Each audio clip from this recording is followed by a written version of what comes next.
Hay frases que, bueno, parecen muy simples, pero que en realidad esconden toda una filosofía de vida.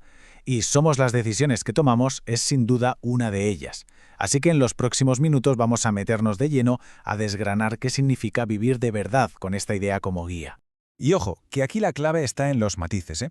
Esto no va de las decisiones que queremos tomar o de las que nos habría gustado tomar, no, va de las que tomamos, de verdad, las de cada día, esas que a veces tomamos casi en silencio, cuando nadie mira. Son esas, precisamente esas, las que nos van construyendo poco a poco. Claro, esta idea nos pone delante de una encrucijada, de una lección fundamental. Por un lado, está la opción fácil, ¿no? Vernos como víctimas de las circunstancias. Es una ficción, sí, pero muy reconfortante, porque nos quita un peso de encima.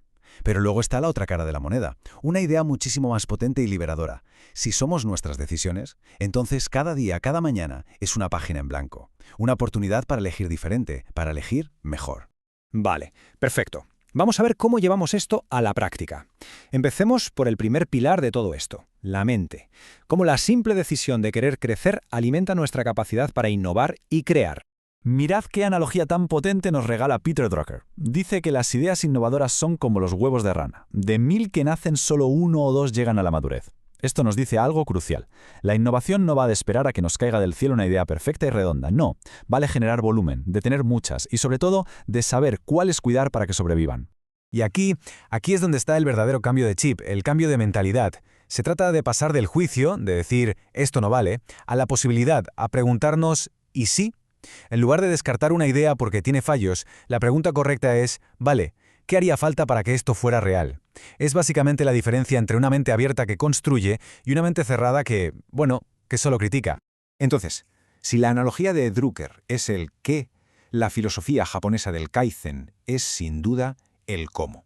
Nos da la herramienta, el método práctico para cuidar de esos huevos de rana, de esas ideas que empiezan a nacer. El Kaizen no busca una revolución de la noche a la mañana, sino todo lo contrario, una evolución constante, pasito a pasito. Y aquí está la magia del Kaizen, en su simplicidad.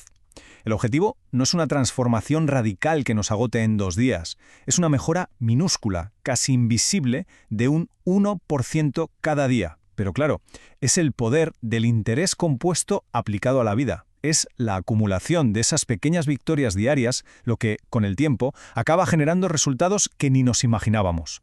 Pero claro, de poco sirve tener una mente afilada si la base no acompaña. Así que vamos al segundo pilar, el cuerpo. Porque, seamos sinceros, las decisiones que tomamos sobre cómo lo cuidamos, bueno, es que lo afectan absolutamente todo.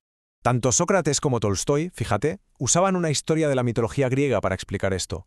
La de Odiseo y la hechicera Circe. ¿Qué pasó? Que su tripulación se dejó llevar por la gula, comieron y bebieron sin control, y Circe los convirtió en cerdos. Literalmente, perdieron su humanidad. Odiseo, en cambio, que practicó la contención, el autocontrol, a él no pudo transformarlo. La lección es brutalmente clara. La falta de disciplina en la mesa es el primer síntoma de una voluntad débil en todo lo demás. Tolstói lo decía sin pelos en la lengua. Vamos, para él, la gula no era un pecadillo sin más, no. Era el primer eslabón de una cadena de falta de disciplina. Lo veía así. La persona que no puede gobernarse en la mesa difícilmente va a poder gobernarse en cualquier otra faceta de su vida. Es como el primer campo de entrenamiento para el autocontrol. Y esto es genial porque nos demuestra que esta idea es atemporal. Mira la comparación. Por un lado, Tolstói en pleno siglo XIX te decía, come de tal manera que al terminar aún te apetezca un poquito más. Pura moderación. Y ahora saltamos al siglo XXI, y el escritor Michael Pollan te da una regla súper simple y moderna. Si viene de una planta, cómelo. Si se fabricó en una planta industrial, no. Son 2 épocas, 2 formas de hablar, pero la sabiduría de fondo es exactamente la misma. Y esta disciplina, esta lección consciente llega hasta algo tan básico como nuestra propia respiración. Métodos como el de Wim Hof no son solo un ejercicio fisiológico, son en el fondo una metáfora de la vida. Te enseñan a no forzar las cosas, a no querer crecer a la fuerza, sino a elegir crear las condiciones para que ese crecimiento ocurra, con paciencia, con constancia. Es la idea perfecta de cómo las pequeñas decisiones del día a día construyen una base física y mental súper sólida. Muy bien, ya tenemos la mente en forma y el cuerpo también. Pero claro, nuestras decisiones no suceden en una burbuja, ¿verdad? Y esto nos lleva de cabeza al tercer pilar, la acción sabia. Porque, y esto es clave, no basta con tener buenas intenciones. Hay que entender las consecuencias de lo que hacemos. El filósofo Anthony de Melo contaba una parábola que lo ilustra a la perfección.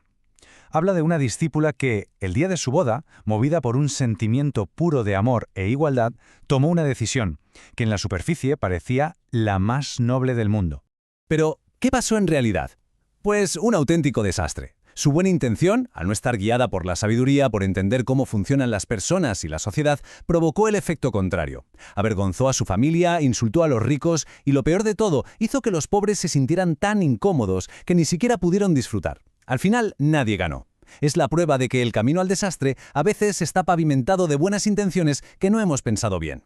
Ahora vamos a contrastar ese fracaso con un ejemplo de acción clara, decidida y sabia. El de la reina Isabel II. Cuando subió al trono, en 1952, heredó un montón de tradiciones y protocolos ya establecidos. Y aquí viene la decisión. Una de sus primeras medidas fue cambiar la hora de su reunión semanal con el primer ministro, que era nada menos que Winston Churchill. La reunión pasó de las 5:30 a las 6:30. ¿Por qué? Porque a las 5:30 era la hora del baño de sus hijos pequeños. Fijaos, esto no fue una falta de respeto hacia Churchill ni hacia los asuntos de Estado. Fue una elección deliberada, clara y potentísima sobre qué era lo más importante. Un pequeño cambio en la agenda que lo decía absolutamente todo sobre sus prioridades. Un pequeño cambio en la agenda que le daba absolutamente todo a su hijo, ya que él decidía la hora en la que le concedía tiempo a una conversación con Churchill. Y con esto llegamos al cuarto y último pilar. Porque al final, todas estas pequeñas decisiones del día a día, las que tomamos sobre nuestra mente, nuestro cuerpo y nuestras acciones, se van sumando, se acumulan y con el tiempo no solo construyen una vida, forjan un legado. Esta es quizá la pregunta más afilada, más directa de todas. Nos obliga a mirarnos al espejo y ser honestos. ¿Estamos inventando cosas que hacer, llenando la agenda para evitar el trabajo que de verdad importa? ¿Nuestra ocupación es real o es solo una excusa? Al final, son estas elecciones, las sencillas, las que no salen en las fotos, las que de verdad construyen, como la decisión de salir a pasear justo en esa hora dorada. O la decisión de parar un segundo y tomar una respiración profunda, paciente, sin forzar nada. La elección, aparentemente trivial, de comer algo que viene de una planta, sentando las bases para todo lo demás. Y sí, también la decisión de reprogramar una reunión, de defender con uñas y dientes lo que de verdad es importante frente a lo que solo parece urgente. Y así, volvemos al principio, pero creo que ahora con una visión mucho más clara. La vida al final no se define por los grandes momentos heroicos, se define en la suma silenciosa y constante de estas pequeñas elecciones diarias, todas ellas, y sobre todo las más pequeñas, porque es ahí, precisamente ahí, donde reside nuestro verdadero poder para dar forma a quienes somos y a quienes podemos llegar a ser.